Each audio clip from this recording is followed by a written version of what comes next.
prayer for Susie to get better. Oh, and here's one for Dan to find his dog. New shoes for Becky. Hello, everybody. My name is Andy. Hello, Andy. What's that? I'm sorting out my prayers into these 3 boxes.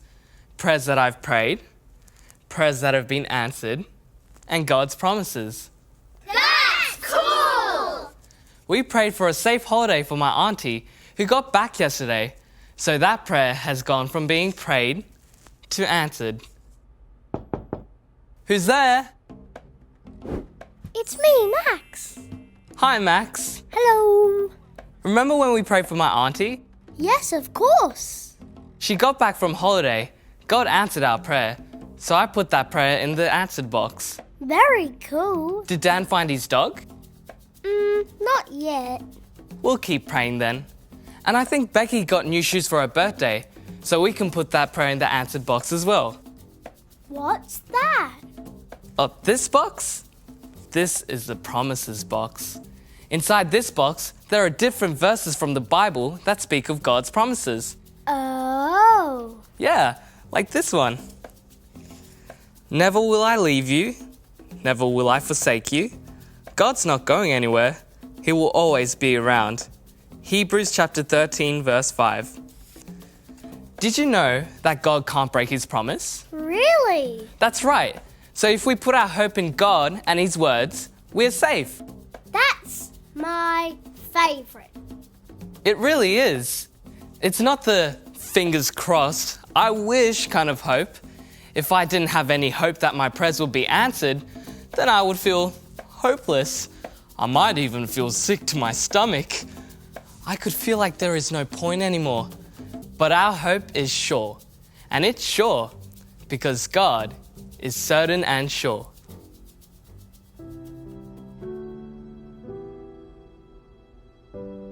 Big things have happened in this story. His followers have experienced faith-shaking disappointment. Their high hopes for Jesus are gone. But what they see as defeat, we now look at and see as a great victory. The same day Jesus was raised back to life, 2 of Jesus' followers were going to a village called Emmaus. They were talking with each other about everything that had happened. As they talked about those things, Jesus himself came up and walked along with them, but God kept them from recognizing him.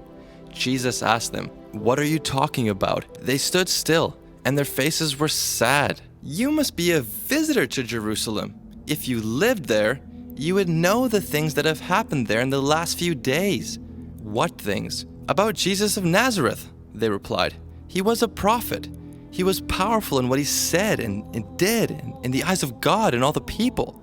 The chief priests and our rulers handed Jesus over to be sentenced to death. They nailed him to a cross. But we had hoped that he was the one who was going to set Israel free. Some of our women amazed us too. Early this morning, they went to the tomb. They didn't see the body of Jesus there." Jesus said to them, "How foolish you are." Jesus explained to them what was said about himself in all the scriptures. The 2 men approached the village where they were going. Jesus acted as if he were going farther, but they tried to keep him from leaving. "Stay with us, it's nearly evening." So he went in to stay with them. He joined them at the table. Then he took bread and gave thanks.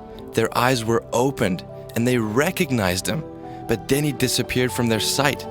They said to each other, "He talked to us on the road. He opened the scriptures to us." They got up and returned at once to Jerusalem. There they found the 11 and those with them. Then the 2 of them told what had happened to them on the way. Even though things happen which you may not understand, if your hope is in God, you're safe and secure. Do you have a safe place? Somewhere you can go when things are a bit, whoa, shaky? Do you have a safe person? Someone you can hold on to when life is a bit, oh, shaky? Well, after Jesus died, his friends felt like everything was a bit, oh, shaky. But then, Jesus met 2 of them walking on the road to Emmaus, and they all eventually realized he was alive. they could hold on to him because he was still their safe place. He would always be their safe place. Just like an anchor on a boat stops a boat drifting into dangerous waters, our hope in Jesus anchors us and makes us secure when everything is shaky. Jesus is the only secure place we can anchor our hope, for He's the only one who is never shaky.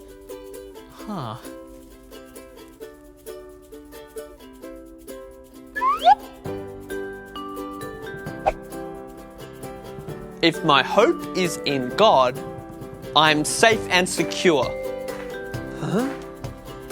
If my hope is in God, I'm safe and secure?